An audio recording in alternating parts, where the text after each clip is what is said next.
السلام علیکم ورحمۃ اللہ وبرکاتہ۔ جی سورت جاسیہ۔ بسم اللہ الرحمن الرحیم۔ شروع اللہ کے نام سے جو بڑا مہربان نہایت رحم والا ہے۔ حامیم تنزیل الکتاب من اللہ العزیز الحکیم ان فی السماوات والارض لآیات للمؤمنین۔ شروع اللہ کے نام سے جو بڑا مہربان نہایت رحم کرنے والا ہے۔ حامیم کے معنی اللہ جانتا ہے، حروف مقطعات ہے۔ یہ کتاب اللہ کی طرف سے جو سب پر غالب و بڑی حکمت والا ہے اتاری۔ بلا شبہ مومنوں کے لیے آسمان و زمین میں بڑے بڑے دلائل اور یقین کرنے والوں کے لیے خود تمہاری پیدائش میں اور اللہ کے کھلائے ہوئے جانوروں میں بھی بڑے بڑے دلائل، اور عقل والوں کے لیے دن رات کے آنے جانے میں بھی، اور آسمان سے اللہ کی اتاری ہوئی روزی ہے جس سے وہ زمین کو اس کے مرنے کے بعد زندہ کر دیتے ہیں، اور ہواؤں کے بدلنے میں بھی بڑی بڑی نشانیاں ہیں۔ یہاں اللہ تعالیٰ نے اپنی نشانیوں پہ غور و فکر کرنے کا حکم دیا، یعنی ہماری نشانیوں میں غور و فکر کرو، ہماری نعمتوں کو جانو اور ان کی قدر پہچانو، پھر ان کا شکر ادا کرو۔ ذرا سوچو تو صحیح کہ اللہ کی قدرت کتنی عظیم ہے، جس نے نہ صرف زمین و آسمان بلکہ طرح طرح کی چیزیں پیدا کی، جاندار بے جان اعلیٰ ادنا سب اسی کے پیدا کیے ہوئے ہیں۔ سمندری جانداروں کا بھی وہی خالق ہے، دن رات کا بدلنا، صبح کو شام کا آنا جانا، نور اور ظلمات کا الٹ پھیر، سب اسی کی قدرت کے کرشمے ہیں۔ بوقت ضرورت کے اندازے کے ساتھ وہی آسمان سے باران رحمت نازل فرماتا ہے۔ یہاں رزق کا اطلاق بارش پر کیا گیا کیونکہ بارش رزق کا سبب ہے۔ تو اللہ سب کچھ اللہ تعالیٰ کے ہاتھ میں ہے۔ مردہ زمین بارش کے بعد زندہ ہو جاتی ہے، خشک زمین بارش کے بعد سبزی اور پھل پھول اگانے شروع کر دیتی ہے۔ ہوائیں اسی کے اختیار میں ہیں، وہی کبھی تیز چلاتا ہے، کبھی سلو چلاتا ہے، کبھی پچھب کی طرف چلاتا ہے، کبھی جنوب کی طرف چلاتا ہے، کبھی خشکی پہ چلاتا ہے، کبھی تری پہ چلاتا ہے۔ کچھ ہوائیں بادلوں کو پانی سے بھر کر لے کے جاتی ہیں، کچھ نچوڑتی ہیں، کچھ روح کی غذا بن جاتی ہیں پانی پینے کی صورت میں۔ اتنی اس کی قدرت، اتنا اس کا فیاض ہے کہ انسان اس کو اپنے احاطے میں لا ہی نہیں سکتا۔ اصحاب دانش کے لیے بہت بڑی نشانیاں ہیں اگر وہ غور و فکر کرے تو۔ تلک آیات اللہ نتلوها علیک بالحق فبأی حدیث بعد اللہ وآیاتہ یؤمنون۔ یہ اللہ کی آیتیں جن کو ہم آپ کو حق کے ساتھ سنا رہے ہیں، پھر اللہ کے اس کی آیتوں کے بعد کس بات پر ایمان لائیں گے؟ ہر چھوٹے اور گناہ کار پر افسوس ہے جو اللہ کی آیتوں کو جس کے سامنے پڑھی جاتی سنتا ہے، پھر بھی مغرور ہو کر اس سے اڑا رہتا ہے جیسے اس نے سنا ہی نہیں۔ آپ ایسے لوگوں کو درد بھرے عذاب کی خوشخبری بنا دیجیے، اور یہ جب ہماری کسی آیت کا علم حاصل کر لیتے تو اسے مذاق میں اڑاتا ہے۔ ایسے لوگوں کے لیے رسوا کر دینے والا عذاب ہے، ان کے پیچھے جہنم ہے، اور ان کی کمائی کے کچھ کام نہ آئے گی، اور نہ وہ کام آئیں گے جنہیں انہوں نے اللہ کے سوا کا ساز بنا رکھے تھے، اور بہت بڑا عذاب ان کے لیے ہے۔ یہ قرآن ہدایت ہے، اور جنہوں نے اپنے مالک کی آیتوں کا انکار کیا ان کے لیے بہت ہی سخت اور دردناک عذاب ہے۔ یعنی قرآن کی جو اللہ کی طرف سے صاف اور سلجھا ہوا اترا ہے، آپ کے سامنے آیتیں پڑھی جاتی ہیں جن کو سننے کے باوجود نہیں سنتے، ان پر عمل کرنے سے کتراتے ہیں، تو پھر بھلا یہ کس چیز پر ایمان لائیں گے؟ اور اللہ کی کتاب کے بعد کون سی ایسی چیز ہے جن کے ایمان اور یقین کے قابل ہے؟ ان کے لیے ہلاکت ہے، ان پر جس قدر بھی افسوس کیا جائے کم ہے، کیونکہ ان کی زبانیں اللہ کی کتاب سن کر جھوٹ باندھتی ہیں، ان کی زبانیں پر جھوٹ، ہاتھوں میں گناہ اور دلوں میں کفر ہے۔ یعنی یہ قرآن سن کر بھی سرکشی اور حریم پر اڑے ہوئے ہیں، اور اللہ کی کتاب سن کر سن ہو گئے جیسے منافق ہے، سنا ہی نہیں۔ آپ ان سے فریاد فرما دیں کہ قیامت کے دن ایسوں کے لیے دکھ بھرا عذاب ہوگا۔ پھر یہ قرآن سن کے اس کا مذاق بھی اڑاتے تھے، نعوذ باللہ، جیسے آج بھی بدبخت اس مقدس کلام کی توہین کرتے ہیں۔ اسی طرح کل قیامت کے دن بھی انہیں ذلت والا عذاب ہوگا۔ حدیث میں نبی کریم صلی اللہ علیہ وسلم نے فرمایا، قرآن لے کر دشمنوں پہ نہ جاؤ کہیں اس کی توہین نہ کر دیں۔ ذلت والا عذاب ان کو ملے گا، جہنم کا عذاب ان کو ملے گا۔ اس دن ان کی مال اولاد، دیوی دیوتا، من گڑت علاق کچھ بھی ان کے کام نہیں آئیں گے۔ اللہ الذی سخر لکم البحر لتجری الفلک فیہ بامرہ ولتبتغوا من فضلہ ولعلکم تشکرون۔ اللہ نے دریا تمہارے متی بنا دیا تاکہ ان میں سے اس کے حکم سے کشتیاں چلتی رہیں، تاکہ تم ان پر سوار ہو کر ان کا فضل ڈھونڈ لو، اور تاکہ تم شکر گزار بنو۔ اور اس نے آسمان اور زمین کی تمام چیزیں اپنی طرف سے تمہارے متی بنا دی۔ یقیناً اس میں ارباب فکر کے لیے بڑی بڑی دلیلیں ہیں۔ آپ مومنوں سے فرما دیں کہ وہ ان لوگوں سے قطع نظر کر لیں جو اللہ کے دنوں کا یقین نہیں رکھتے، تاکہ اللہ ایک قوم کو ان کی کمائیوں کا بدلہ دے۔ جس نے نیک عمل کیے اپنی بھلائی کے لیے کیے، جس نے برے عمل کیے ان کا بوجھ اسی پر ہوگا، پھر تم سب اپنی رب کی طرف لوٹائے جاؤ گے۔ صبر کا حکم ہے، یعنی صبر کی عادت پیدا کرو، دوسروں کی تلخ باتیں سن کر مشرکوں اور اہل کتابوں کی اذیت سہ لو اور انہیں معاف کر دو۔ شروع اسلام میں ضبط اور صبر کا حکم تھا جب مسلمان کمزور تھے، نادار تھے، بعد میں جہاد و ہجرت کی احکامات اترے۔ صبر اور تحمل تو بہت اچھی عادت ہے۔ لیکن اللہ کے احکام کی توہین دیکھ کر صبر کرنا پکے ایمان کی نشانی نہیں اور کمزوری کی دلیل ہے۔ اس لیے ایسی محفلوں میں مت بیٹھے، ایسی مجلسوں میں مت بیٹھے، اور اگر بیٹھے تو ان کا رخ موڑ دیں تاکہ وہ اسلام کا مذاق نہ کر سکیں۔ وَلَقَدْ آتَيْنَا بَنِي إِسْرَائِيلَ الْكِتَابَ وَالْحُكْمَ وَالنُّبُوَّةَ وَرَزَقْنَاهُم مِّنَ الطَّيِّبَاتِ وَفَضَّلْنَاهُمْ عَلَى الْعَالَمِينَ۔ ہم نے اسرائیلیوں کو کتاب، حکومت اور نبوت دی، ہم نے پاکیزہ روزیاں دی، انہیں جان والوں پر فوقیت بخشی، اور ہم نے شریعت کے واضح احکام دیے، پھر انہوں نے باہمی ضد سے اپنے پاس علم آ جانے کے بعد اختلاف ڈالا۔ یقیناً آپ کا رب قیامت کے دن جن باتوں میں اختلاف کرے ان سب میں ان کے درمیان فیصلہ فرما دے گا۔ پھر ہم نے آپ کو دین کہ ایک خاص طریقے پر قائم کر دیا، آپ اسی راہ کی پیروی کیے جائیں اور بے علموں کی خواہشات کے پیچھے نہ لگیے۔ یقین مانیے یہ لوگ آپ سے اللہ کا کوئی عذاب بھی نہیں ہٹا سکتے، اور ظالم باز کے رفیق ہوتے ہیں، اور اللہ پرہیزگاروں کا رفیق ہے۔ یہ قرآن لوگوں کے لیے ہوشیاریوں اور ہدایت کا سبب ہے، اور یقین والوں کے لیے بڑی رحمت ہے۔ امت محمدیہ صلی اللہ علیہ وسلم کو تنبیہ کی جا رہی ہے کہ ہم نے ان کے پاس دین کی صاف ستھری اور روشن دلالی بھیجی اور ان کے سامنے حق رکھ دیا، لیکن باہمی تعصب و نفسیات سے حق آ جانے کے بعد انہوں نے پھوٹ ڈالی اور کئی گروہ بٹ گئے۔ قیامت کے دن خود اللہ ان کے اختلافات کا فیصلہ فرما دے گا۔ اس آیت میں امت محمدیہ صلی اللہ علیہ وسلم کو خبردار کیا گیا کہ تم ان کی طرح آپس میں اختلاف پیدا نہ کرو، ان کی روش اختیار مت کرو جیسی روش وہ لوگ اختیار کیا کرتے تھے۔ ام حسب الذین اجترحوا السیئات ان نجعلهم کالذین آمنوا وعملوا الصالحات سواء محیاهم ومماتهم ساء ما یحکمون۔ کیا برائی کرنے والوں یہ سمجھے کہ ہم انہیں ایمان اور نیک عمل والوں جیسے کر دیں گے؟ ان کی زندگی اور موت ایک ہی سی ہو، چاہیے برا خیال کر رہے ہیں۔ اللہ نے زمین اور آسمان عدل کے ساتھ پیدا کیے تاکہ ہر شخص کو اس کی کمائی کا پورا بدلہ مل جائے اور لوگوں پر ظلم نہ کیا جائے گا۔ کیا آپ نے سے بھی دیکھا جس نے خواہش کو اپنا معبود بنا لیا اور سمجھ بوجھ کے باوجود اللہ نے اسے راہ سے ہٹا دیا اور اس کے کان اور دل پر مور لگا دی اور اس کی آنکھوں میں پردہ ڈال دیا؟ بھلا اللہ کے بعد ایسے شخص کو کون ہدایت دے سکتا ہے؟ کیا اب بھی تم نصیحت نہیں پکڑتے؟ انہیں بتایا کیا جا رہا ہے؟ جو پرستار ہیں ان خواہشوں کو بھی دیکھیں جو اپنی خواہشوں کو معبود بنائے ہوئے ہیں، جو وحی میں آیا اس کو نہیں پکڑتے۔ کہا جاتا ہے نا، نبی کریم صلی اللہ علیہ وسلم کی حدیث بھی ہے کہ سب سے زیادہ جس الہ کی پوجا کی جاتی ہے وہ انسان کا اپنا خواہش نفس ہے۔ افرأیت من اتخذ الہہ اہواءہ، تو وہی کو ایک طرف رکھ دیتے ہیں، حدیثوں کو ایک طرف رکھ دیتے ہیں، اپنی مرضی سے زندگی اختیار کرتے ہیں، اپنی مرضی کا دین لیتے ہیں، اپنی مرضی کے مطابق سمجھتے ہیں کہ دین ایسا ہونا چاہیے۔ تو یہ گمراہی بڑی بات ہے، انسان گمراہی میں چلا جاتا ہے۔ ہماری عقل، ہماری خواہش نفس، ہماری سمجھ وہی کے مقابلے میں کچھ نہیں۔ ہم بیٹھے ہمیں سامنے نظر آ رہا ہے، دائیں بائیں کچھ نظر آ رہا ہے، ہمیں دیوار کے پیچھے کیا ہو رہا ہے نہیں نظر آ رہا۔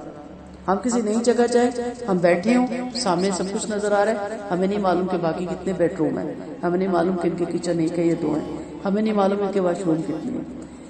لیکن وہی وہ چیزیں بھی بتاتی ہے جو انسان کے دائرے اختیار میں بھی نہیں ہوتی، جہنم کا بھی، جنت کا بھی۔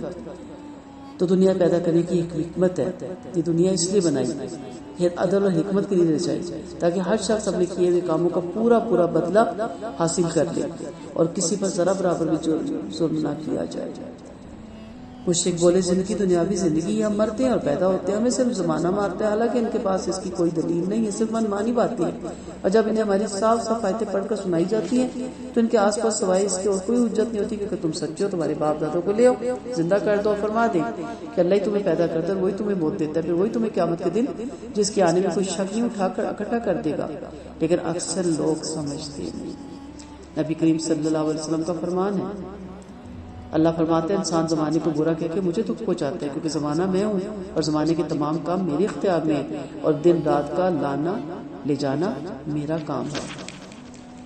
وَلِلَّهِ مُلْكُ السَّمَاوَاتِ وَالْأَرْضِ وَيَوْمَ تَقُومُ السَّاعَةُ يَوْمَئِذٍ يَحْسَرَةُ الْمُبْطِلُونَ وَتَرَى كُلَّ أُمَّةٍ جَاثِيَةً كُلُّ أُمَّةٍ تُدْعَىٰ إِلَىٰ كِتَابِهَا الْيَوْمَ تُجْزَوْنَ مَا كُنتُمْ تَعْمَلُونَ۔ اور آسمان اور زمین پر اللہ کی بادشاہت ہے، جب قیامت آئے گی تو باطل پرست سخت نقصان میں ہوں گے۔ آپ ہر امت کو اپنے اپنے گھٹنوں پر گری ہوئی دیکھیں گے، ہر گروہ اپنے اپنے اعمال نامے کی طرف بلایا جائے گا، تمہارے سارے کاموں کا بدلہ دے دیا جائے گا۔ یہ ہماری کتاب ہے جو تمہارے بارے میں سچ بولتی ہے کیونکہ ہم تمہارے سارے عمل لکھواتے رہتے ہیں۔ یا قیامت کی ہولناکیاں۔ وہ ایسا دہشت انگیز دن ہوگا کہ سب کے چھکے چھوٹ جائیں گے اور لوگ گھٹنوں کے بل گر جائیں گے، جب جہنم گھسیٹ کر میدان محشر میں لائی جائے گی اور وہ ایک انگڑائی لے گی تو لوگ گھٹنوں کے بل گر پڑیں گے۔ اس وقت خلیل اللہ اور روح اللہ بھی نفسا نفسی پکار رہے ہوں گے۔ صاف فرما دیں گے، بارے الہی آج ہم تجھ سے سوائے اپنی سلامتی کے اور کچھ نہیں مانگتے۔ روح اللہ فرمائیں گے کہ سچے معبود، آج میں اپنی والدہ محترمہ کے لیے بھی کچھ نہیں سوال کرتا، میری جان بچ جائے۔ رحمت العالمین صلی اللہ علیہ وسلم فرماتے ہیں، گویا میں آج بھی تمہیں جہنم کے پاس گھٹنوں پہ جھکا ہوا دیکھ رہا ہوں۔ پھر حدیث سے پتہ چلتا ہے لوگ جدا جدا کر دیے جائیں گے اور تمام امتیں گھٹنوں کے بل پہ جھک جائیں گی۔ پھر فرمایا ہر گروہ کو پکار پکار کر اعمال نامہ دیا جائے گا، جیسا کہ وضیع الکتاب ہم نے پیچھے یہ آیت پڑھی۔ اعمال نامے جسے ہم نے اپنے حکم سے اپنے امیر اور صادق فرشتوں سے لکھوائے ہیں، تمہارے عمل ٹھیک ٹھیک تمہارے سامنے پیش کیے جائیں گے۔ اعمال نامے سامنے لا کے رکھ دیے جائیں گے۔ آپ گناہگاروں کو اس سے ڈرتا ہوا دیکھیں گے، وہ کہہ رہے ہوں گے ہائے ہماری بدبختی، اس اعمال نامے میں تو کسی چھوٹے بڑے عمل کو لکھے بغیر چھوڑا ہی نہیں۔ ایک ایک کر کے سارے عمل لکھے ہوئے، جو کچھ کیا دھرا تھا سب سامنے آ گیا۔ چونکہ رب تو ظلم پسند نہیں اور انصاف محبوب ہے، اس لیے عدل و انصاف سے عمل نامے لکھوائے گے۔ فرمایا ہم نے بزرگ فرشتوں کو حکم دیا تھا کہ وہ برابر تمہارے عمل لکھتے رہے۔ ابن عباس رضی اللہ عنہ فرماتے ہیں انسان کے عمل فرشتے لکھتے ہیں، پھر یہ عمل لے کر آسمان کا رخ کرتے ہیں۔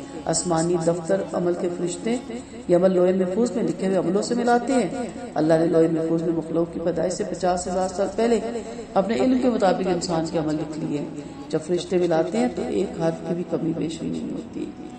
فَأَمَّا الَّذِينَ آمَنُوا وَعَمِلُوا الصَّالِحَاتِ فَيُدْخِلُهُمْ رَبُّهُمْ فِي رَحْمَتِهِ ذَلِكَ هُوَ الْفَوْزُ الْمُبِينُ وَأَمَّا الَّذِينَ كَفَرُوا أَفَلَمْ تَكُنْ آيَاتِي تُتْلَى عَلَيْكُمْ فَاسْتَكْبَرْتُمْ وَكُنْتُمْ قَوْمًا مُجْرِمِينَ وَإِذَا قِيلَ إِنَّ وَعْدَ اللَّهِ حَقٌّ وَالسَّاعَةُ لَا رَيْبَ فِيهَا قُلْتُمْ قَوْمًا مُجْرِمِينَ۔ پس جو لوگ ایمان لا کر نیک عملوں میں مصروف رہے، ان کا رب انہیں اپنی رحمت میں داخل فرما دے گا، یہی کھلی تو کامرانی ہے۔ لیکن میں کافروں سے کہوں گا کیا میری آیتیں تمہیں پڑھ کر نہیں سنائی جاتی تھی؟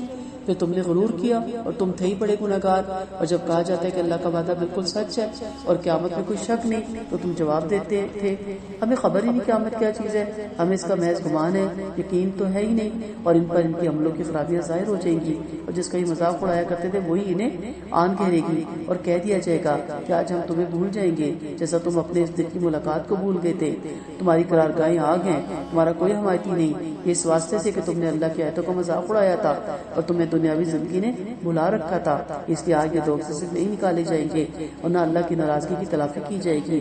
آخر میں اللہ کی بڑائی ہے جو آسمان اور زمین کا اور تمام جہانوں کا رب ہے، آسمان اور زمین میں اسی کے لیے بڑائی ہے اور وہ اس سب پر غالب اور بڑی حکمت والا ہے۔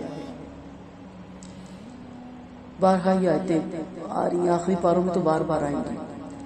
اللہ کی نافرمانی کرنے والے کافروں کے بارے میں، ڈانٹ ڈپٹ کے بارے میں پوچھا جا رہا ہے۔ قرآن نہیں پڑھتے تھے، قرآن نہیں سنتے تھے، سن کے سرکشی کرتے تھے، غرور کرتے تھے، جھٹلاتے تھے، منہ موڑ لیتے تھے، تکذیب کرتے تھے، گناہ اختیار کرتے تھے، اور جب اللہ والے تمہیں قیامت کا یقین دلاتے تھے، سمجھاتے تھے تو ان کو اذیت دیتے تھے، ان سے نفرتیں کرتے تھے، ان کا مذاق اڑاتے تھے۔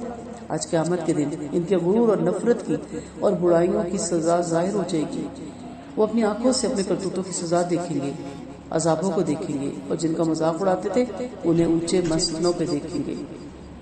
نبی کریم صلی اللہ علیہ وسلم نے فرمایا اللہ اپنے فضل بندوں سے قیامت کے دن فرمائے گا، اللہ اپنے بعض بندوں سے قیامت کے دن فرمائے گا کیا میں نے تجھے بیوی بچے نہیں دیے تھے؟ کیا دنیا میں نے تجھ پہ ہر طرح کی نعمتیں نہیں اتاری تھی؟ کیا میں نے اونٹ گھوڑے تیرے متی نہیں کیے تھے؟ کیا تجھے میں نے اپنے گھروں میں اور حویلیوں میں آزاد زندگی بسر کرنے کا موقع نہیں دیا تھا؟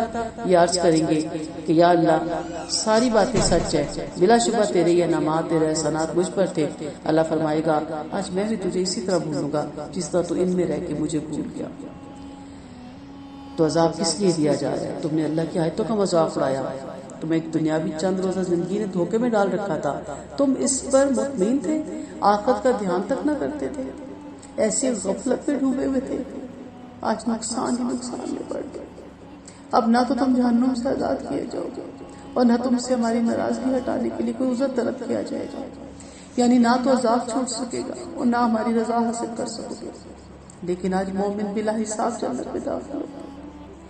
اللہ تعالیٰ ہمیں مومنین میں شامل کرے گا اور اس طرح تم بلا حساب دوزخ میں جاؤ گے. اللہ تعالیٰ ہمیں ان سے محفوظ رکھے اور عذاب میں گرفتار کیے جاؤ گے. لاکھ توبہ کرو مگر آج کی توبہ قطعی رائے گا. اللہ تعالیٰ ہمیں اس دن سے پہلے توبہ کی توفیق دے دے. اللہ تعالیٰ اس دن کے آنے سے پہلے ہمارے دلوں میں ایمان پیدا کر دے.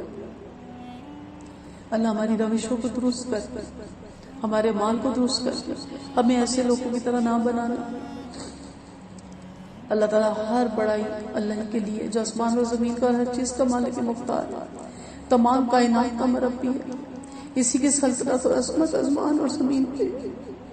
وہ بڑی زبردست عظمت اور بزرگی والا ہے. ہر چیز اس کے مقابلے میں پست ہے, سب اس کے سامنے محتاج ہے. حدیث قدسی اللہ فرماتا ہے عظمت میرا تہمت اور کبریائی میری چادر ہے. جو کوئی ان میں سے کسی کو مجھ سے لینا چاہے گا میں اسے جہنم میں جھونک دوں گا. آپ صلی اللہ علیہ وسلم کا فرمان ہے بڑائی اور تکبر والا جہنمی ہے. اللہ غالب ہے, کبھی کوئی اس پر غالبہ نہیں کر سکتا, کوئی اس کے آگے چوچرا نہیں کر سکتا. وہ حکیم ہے, اس کی کوئی بات حکمت سے خالی نہیں. وہ بلند اور برتر ہے, اس کے ساتھ کوئی حقدار عبادت نہیں. وآخر دعوانا ان الحمد للہ رب العالمین. سبحانک اللہم و بحمدک نشہد ان لا الہ الا انت نستغفرک و نتوب الیک. السلام علیکم ورحمۃ اللہ وبرکاتہ.